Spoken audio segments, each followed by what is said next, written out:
আমার জীবনের ইতিহাসে মনে করেন আমি এইরকম খেলা আমি কোনোদিনও দেখিনি। তাদের যে খেলা আজকে দেখলাম, ঈদের দুজনের ঘাড়ে কি জেন বা পরি কিছু একটা আছে আমার মনে হয়। বাইরে বাই 9 বা 4 বলে মনে করেন 166 রান শেষ করে বিনা উইকেটে ম্যাচ জিতে গেল। এরকম ম্যাচ কি এর আগে কোনোদিন আপনি দেখেছেন? লখনৌ সুপার জায়ান্টের বলারদের মনে করেন পানি খাওয়ার টাইম দিনি, পানি খাবে না সেই টাইমটুকু দিইনি। অভিষেক শর্মা, ট্রাভিস হেড কি ধরনের ব্যাটিং বলে, এরা যে ব্যাটিং করতেছে এটা দেখে আমার মনে হয় এরা এই প্রজন্মের ব্যাটিং না, এরা হলো এলিয়ান প্রজন্মের ব্যাটিং।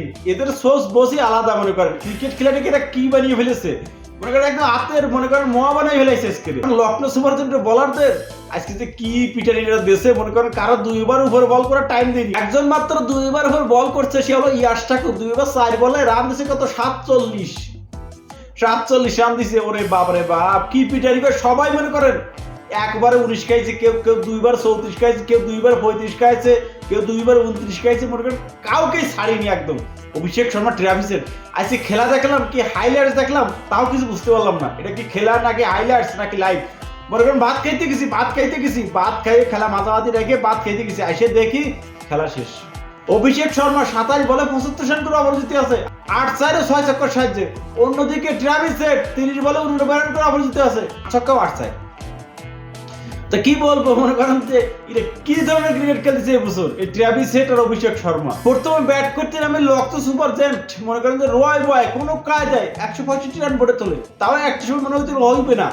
প্রথম ব্যাটিংটা সবাই ব্যর্থ, KL রাহুল মোটামুটি যারা আছে সবাই ব্যর্থ। শেষ পর্যন্ত আইশবদনী 55 রান করে, 28 বলে 55 রান করে, এবং নিকোলাস পুরান 24 বলে 48 রান করে। এই দুজন ইনিংসের উপরে ভর করে কিন্তু 165 রান বোর্ডে তোলে লখনৌ সুপার জায়ান্ট। এই দিন দলের পক্ষে মনে করেন হায়দ্রাবাদের পক্ষে ভুবনেশ্বর কুমার 4 ওভারে মাত্র 12 রান দিয়ে 2 উইকেট। অন্যদিকে দলের ক্যাপ্টেন প্যাট কামিন্স কিন্তু একটু মায়েরই খায়, সে 4 ওভারে 47 রান দিয়ে 1 উইকেট পায়। 166 রান টার্গেটে ব্যাট করতে এসে মনে করেন তাদের হাতে মনে হচ্ছিল যে পানি বাত। এটা কি ধরনের ক্রিকেট খেললো তারা আজকে।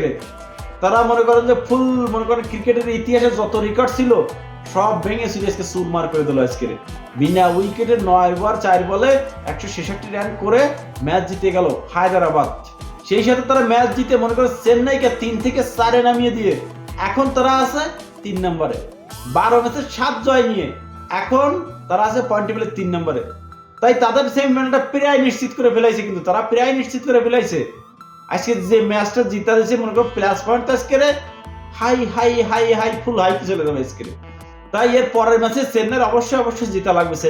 চেন্নাই যদি পরের ম্যাচ হারে তাহলে কিন্তু সেমিফাইনাল রেস থেকে বাদ পড়ার সম্ভাবনা থেকে যাবে কিন্তু।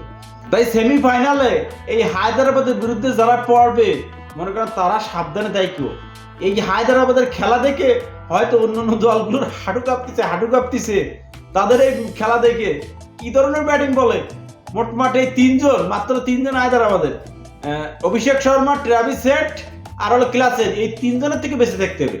মনে করে এই 3 জনের ব্যাটিং যেদিন চলবে সেদিন অন্য দলের বাদ নেই। অন্যান্য দল তোমরা সবাই দোয়া করো যাতে সেমিফাইনাল ফাইনালে যাতে ট্রাভিস হেড, অভিষেক শর্মা আর ক্লাসেনের ব্যাট যাতে না চলে। আর যদি এই 3 জনের ব্যাট চলে থাকে তবে অন্যান্য দলের মনে করেন নাস্তা করার টাইম দেবে না।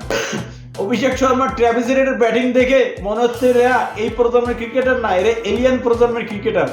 এদের খেলার সোর্স বসই মনে করেন অন্যরকম। এদের খেলাকে আমাদের বাংলাদেশি ক্রিকেটাররা দেখে না, এদের খেলাকে বাংলাদেশি ক্রিকেটাররা দেখে না। বাংলাদেশি ক্রিকেটার চোখে কি চশমা পরে দেখে নাই? তাদের চিন্তা ভাবনা কোথায় যায়? এই সমস্ত ম্যাচ দেখলে তো শরীরের মধ্যে রক্ত টকবক করে ওঠে।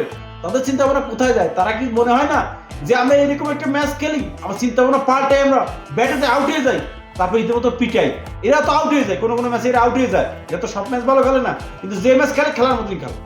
বাংলাদেশের কিন্তু সোচ বলতো যে এরকম হয়তো যে ম্যাচ খেলবো আমরা সেই ম্যাচ খেলার মতন খেলবো, তাহলে আমাদের ক্রিকেট আমরা এত পিছনে থাকতাম না, আমরা অনেক আগিয়ে থাকতাম। কিন্তু আমাদের বাংলাদেশের প্লেয়ারদের কি সোচ বলতে আমরা দলে থাকবো, কিভাবে 20 বল পজিশন করবো, 30 বল পজিশন করবো, এইগুলো করে আমরা দলে থাকবো। ম্যাচ আপনাদের আজকে কেমন লাগলো অবশ্যই কিন্তু জানাবেন কমেন্ট বক্সে। ভালো থাকবেন সবাই।